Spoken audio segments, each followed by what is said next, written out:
Соншо программасы өз эфирин алга карай улайт бир болосуң бу аталышындагы көптөгөн сүйүүлөргө ким боло турган дал ушул ырдын аткаруучусу таланттуу ырчы өзгөчө үндүн ээси Мыктыбек Нурланбеков бүгүн бизде конокто кол чабуулар менен тазалабыз.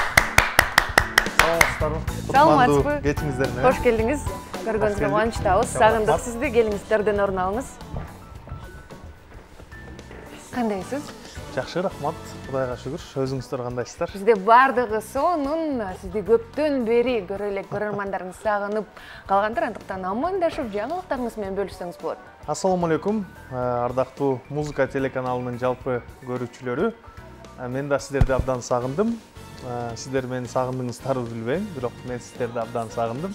Ушундай сиздер менен көпүрө болуп берген, мүмкүнчүлүк түзүп берген музыка телеканалынын жалпы жамаатына терең ыраазычылык билдирем.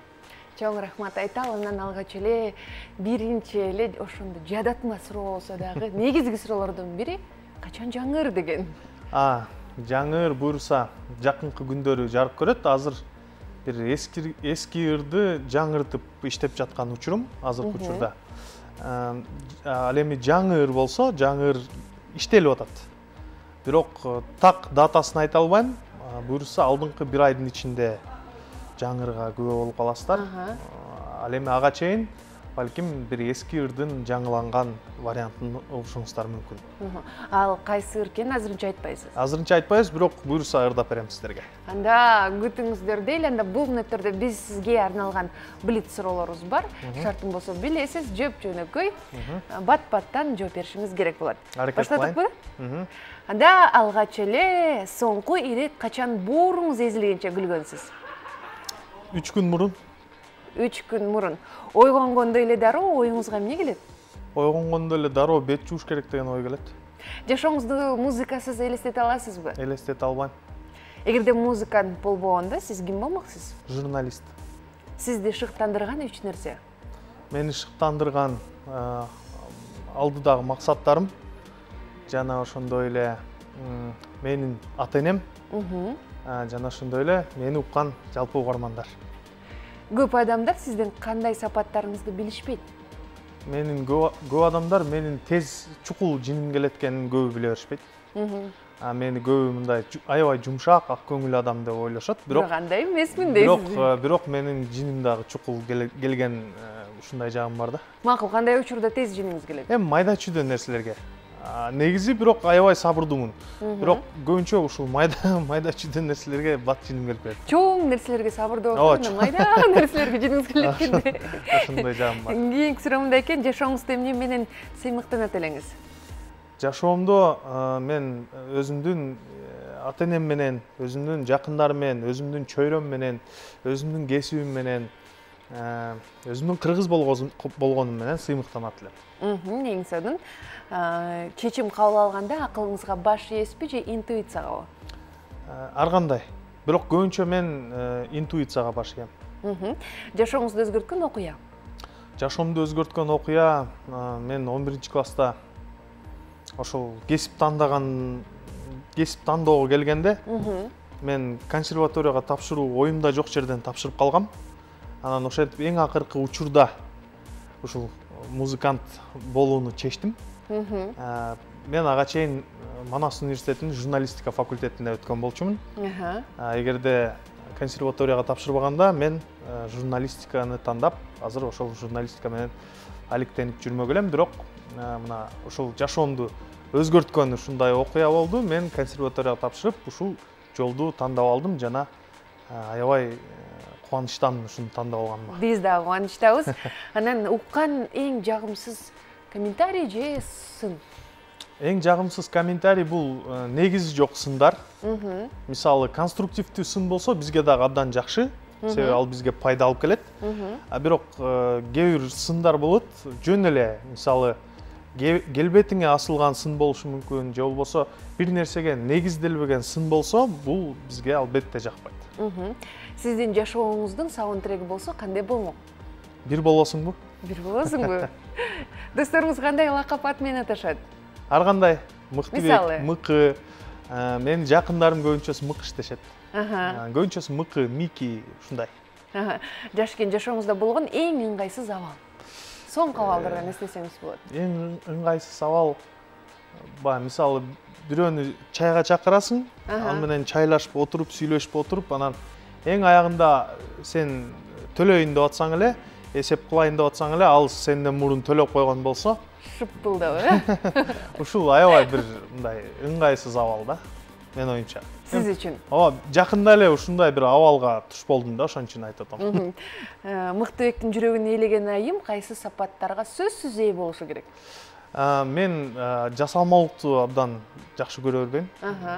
Жасалмасы жок, табигый. Сулуулукту айтып атасыз ошондо. Жөнөкөй. Жок, негизи эле, ооба. Жөнөкөй.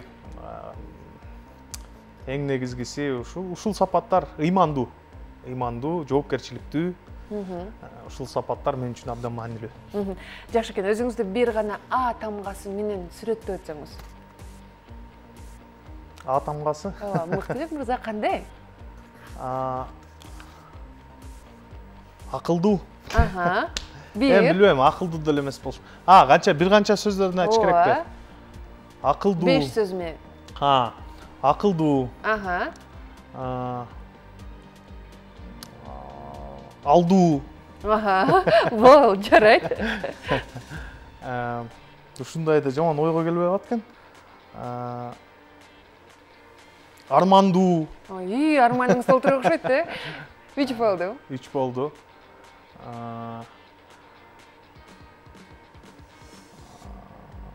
Болуңуз эми. Аябай жашоого ыраазы. Соңкусу? Соңкусу болсо, аянычтуу. Аянычтуу. Кол чабуулар болсун.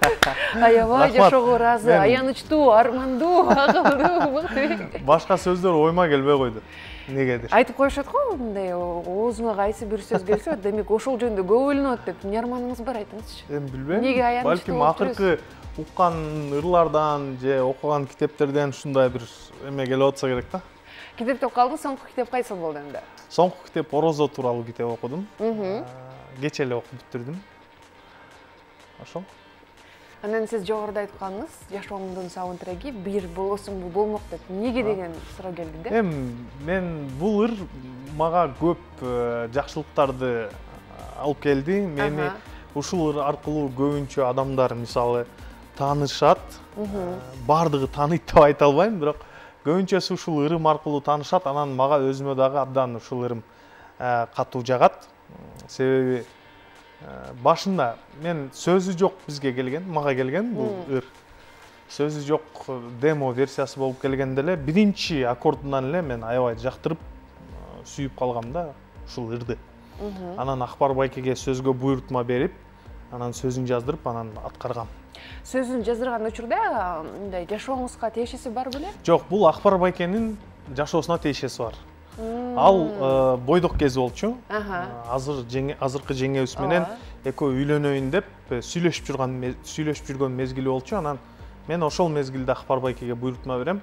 Мен көбүнчөсү Акбар байке менен иштешем, анан сөзгө буйрутма бергенде темасы кандай болсун, кандай сөздөр керек дегенде мен айттым, Акбар байке, сиз музыканы кандай сезип аткан болсоңуз, жаза бериңиз. Себеби сиз акынсыз. Сиз жазышыңыз керек, мен эмес. Деп айтсам, ал киши ошол ырга бир болосуңбу деп текст жазып тур. Бир да сөзүн алмаштырган жокмун. Мага абдан жакты, ошол бойдон ырдадым да. Чындыгында ал миллиондогон көрөрмандардын жүрөгүнө жакты деген ойдобуз. Андан кийинки ырлардагы жөнүндө кеп кыла турган болсоңуз, учурда канча ыр жаздырганга жетиштиңиз, канча клип бар? Учурда 30дай ырым бар. Автордук ырларым бар, арасында буйрутма менен жазылган, арасында эски ырларды жаңылап ырдагандарым бар. Клиптерим адашпасам 5-6 болуш керек. 6 ырма клип бар. Жакында дагы чыга турчу ырлар көп. Азыр алар демо болуп, даярдалып, бышып аткан мезгили. Барган сайын ушул ырды бүтүрүү мен үчүн бир аз кыйын болуп баратат. Себеби барган сайын баягы перфекционизм деп коет го. Ошол катуу иштеп баратат. Ошондуктан кечирим сурайм, эгерде бир бир ырды күтүп аткан болсоңуздар, балким күтүп аткандыр. Нечендеген көрөрмандар. Кээ бир Инстаграмда катталуучулар жазып калат, мисалы, концертте ушундай ырдадыңыз эле, ошол ырыңыз качан чыгат, биз күтүп атабыз деген сыяктуу. Анан жасап атам. Сиздер үчүн абдан жакшы болсун деп, абдан ушул иштеп аткан мезгилим ошол ырлардын үстүнөн бышып жетилгенде буйруса чыгарам. Анан ал ырды өмүр бою уга тургандай болсун деген ниет менен жазып атам. Ошондуктан кичине сабыр кылып туруңуздар. Анда ошонун баардыгы тезирээк келсин дейли дагы көрөрмандарга. Мыктыбек мырза жаңыр чыгаргычакты кийинки боло турган ырга көңүл буруңуздар дейбиз. Жоодар Бешим мырзасын мама, андан соң сиз менен биз көрүшөбүз.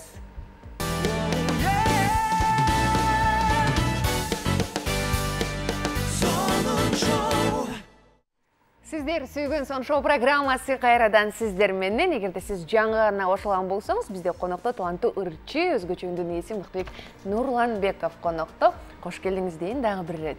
Дагы бир ирет, чоң рахмат. Кош келдиңиз. Алгач эле мындай суроо бергим келип атат. Азыр балалыкка кайтып барып, дегичекте келген көрөрманыбыз бар экен, кабыл алалы, андан соң бул суроого кайтабыз. Саламатсызбы? Алло, саламатсызбы? Кош келдиңиз. Кош келдик. Орозоңуздар кабыл болсун, кармаган. Рахмат, бирге болсун. Бир суранычым бар эле. Мыктыбек мырзадан бирге болосуңбу деген ырды жандуу аткарып бересизби? Чоң рахмат, сиздин да орозоңуз кабыл болсун. Атыңыз ким? Алыстап кетти окшойт. Бир болосуң, ырдап берейин мында. Келиңиз, азыр ушул жактан бир куплет ырдап айтсаңыз болот.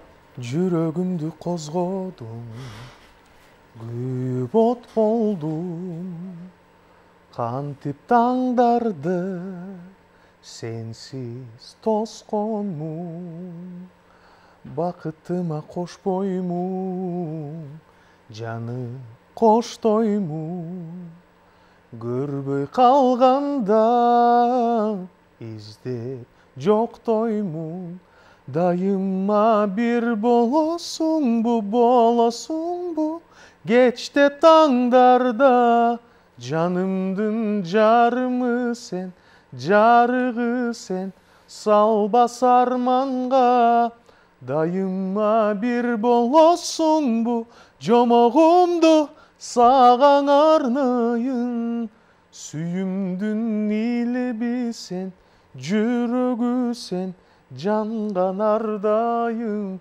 бирге болосуңбу. Баракелди. Меніңізге береке дейли, азыр көрүп жаткан көрөрманыбыз сөзсүз түрдө биз менен бирге болсо керек. Сиз үчүн атайын. Эгерде сиз дагы өзүңүздүн сурооңузду берем десеңиз, тез байланыштан күтөбүз. Ага чейин өзүмдүн суроом бар болчу. Балалыкта эң эле жакшы көргөн программалар болду беле сизде? Балалыкта эң жакшы көргөн программалар эме болчу. Арно концертин калтырбай көрчүм.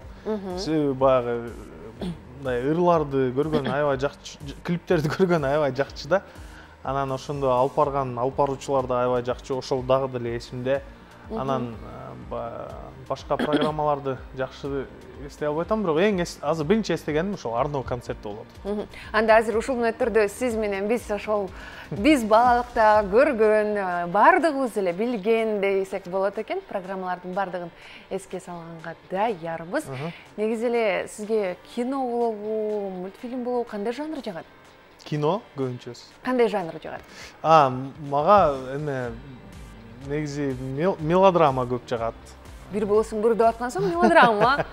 Мелодрама көп жагат, детектив көп жагат. Баягы тарыхый тасмалар жагат. Эгерде сизге кандайдыр бир фильмде роль жаратууну сунуштаса, кимдин ролун жараткыңыз келет эле? Мен азыр эстей албай атам, бирок көп да. Мисалы, мен кичинекейимде көргөн сериал бар, Кыш санатасы деген сериал, баарыбыз көргөнбүз. Ошол сериал абдан жагат. Мага ошол сериалдагы жана Жун Санг деген актер, Жун Санг деген башкы ролдогу киши абдан жакчы да.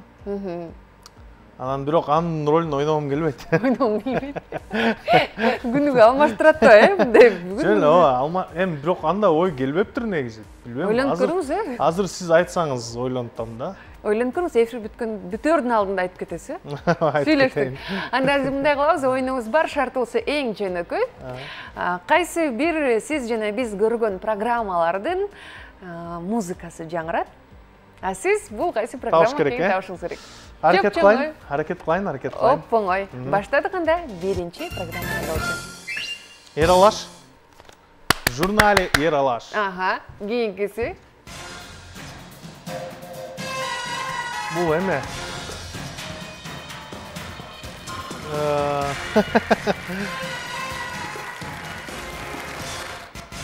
Әме да?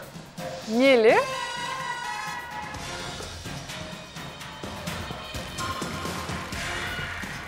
Есте алайтым. Екінші рет сізге қайталанды. Естеңіз.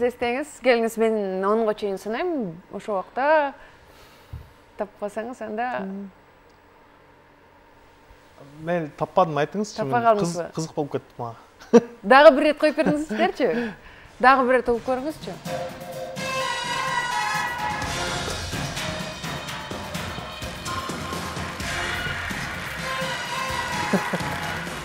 Есте албайтым. Мындай, анда сізге бағыт берейін. Алып барчу бардығыз білеуіз. Көз айнегін түшірбейтін. Сіздер мен айзада бүгін біз деп. Пусть говорят. О, да. Мен өзі айтайын дедім. Білген мен өзіз. Жөн әлі сізді күтіп отқам. Бір программамен адаштыр олуайын деп еме олатын да. Сонын кейінгісін көрелем.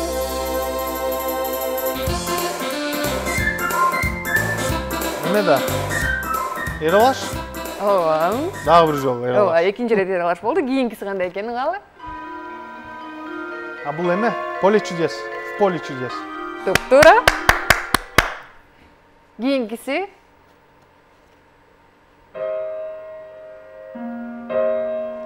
Спят усталые. Қайсы программа әлі? Бірақ программаның аты есінде жоқ та. Көргенсіз бі? Негіз көргөн. Спят усталые. Бірақ есте албайтым. Көргенсіз бі? Ал жақта күчік бар болчу. Жоқ, есте отам, аталышын есте албайтым. Түнің өрбей піл болсын, бөбектер бұғы дегенші. Спокойной ночи, малыши. О, да. Кейінгісін қандай екен байқайлы.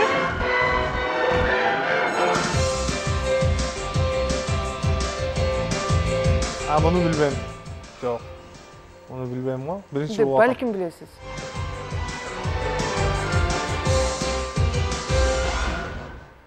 Бұл... Жоқ, білбейткен. Берені 3 айым алып барат. Давай поженимся. О, да. Бирок аны бирда жол көргөм болсун. Бирок аталышын көп уккам да. Кейингиси кандай экен байкайлы. Жди меня. 9 бирдеме телефондан бери билем. Эгерде сиз деп туруп, Баракелде. Дал ушул берүүлөрдүн кайсынысын көбүрөөк көрчүңүз эле? Мен Ералаш көп көрчүм.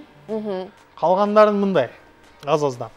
Анда ушул мүнөттөрдөн да сизге өзгөчө оюн курганыңыз үчүн чоң рахмат айталы. Дагы эркин микрофон сунабыз. Биринчиден КТРКнын музыка жалпы жамаатына терең ыраазычылык билдирем. Бизди көрүп аткан көрүүчүлөр ар дайым жүзүңүздөрдөн жылмаюу кетпесин, муңайбаңыздар. Ошол сиздерди жылмайткан жашооңуздарда жакшы себептер көп болсун. Сиздерди терең урматтап сыйлоо менен бирге мен Мыктыбек Нурланбеков, кармаган орозоңуздар кабыл болсун. Айтканыңыз келсе сизге да чоң рахмат айталы, талантыңызга таазим. Дагы да болсо көптөгөн көрөрмандардын, миллиондогон көрөрмандардын сүйүүсүнүн бир гимни болгон ырларды жаратып жүрөрүңүз. Ал эми бүгүн Соншоу программасында кайсы ыр жаңырат? Бүгүн мына ушул эски ырларды жаңылап атам деген улай Рыспай Абдыкадыров атабыздын Эсиңдеби деген ырын жаңылап иштеп чыктым. Ошону сиздерге тартуулап берейин. Биринчи жолу ушул жерде. Биринчи жолу бүгүн ушул жерде КТРК музыканын сахнасында сиздер үчүн жаңырат. Да, презентация болот экен да. Презентация. Анда кол чабуулар менен биз сизди сахнанын төрүнө узатабыз. Ошол программасында бүгүн Мыктыбек Нурланбеков бир гана сиздер үчүн жаңы ырды тартууламай болду. Жаңы иштеп чыккан эски ырга жаңы дем берген десек болот. Андыктан бизге жакыныраак келип кошо ырдасаңыз дагы болот. Анда баштайбыз.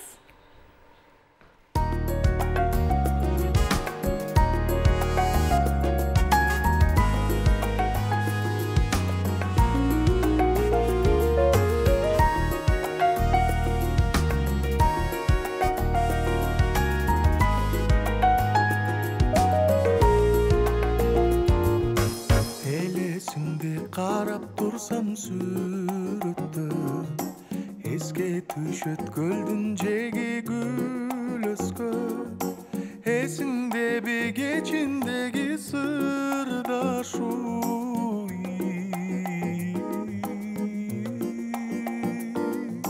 суруп чыгып таттуу сөздү жүрөктө эсиңдеби кечиндеги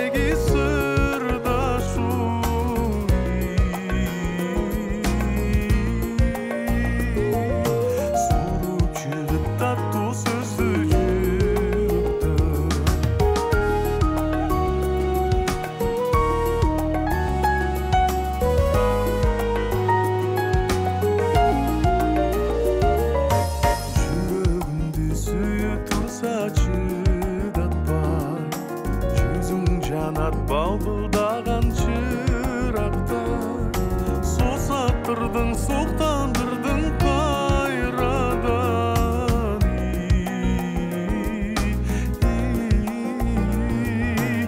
эзелтеден бирге жүргөнүн актай суктандырдың сусаттырдың кайрадан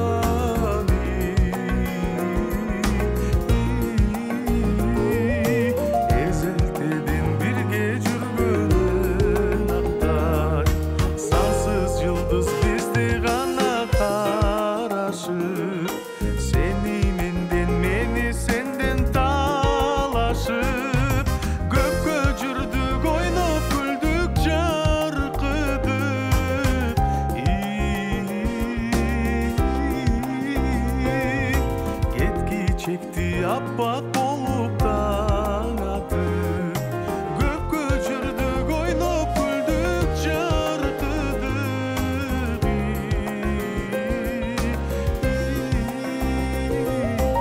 этки чекти аппак болуп таң атып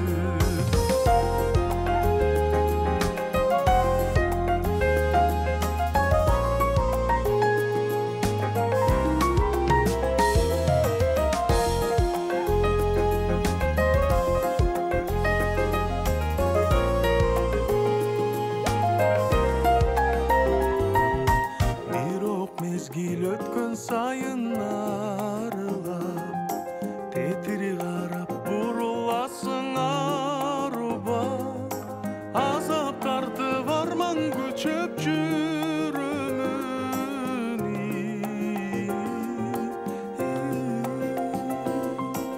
үмүт менен жүрөгүмдү дарыган азап тартып арман көчөп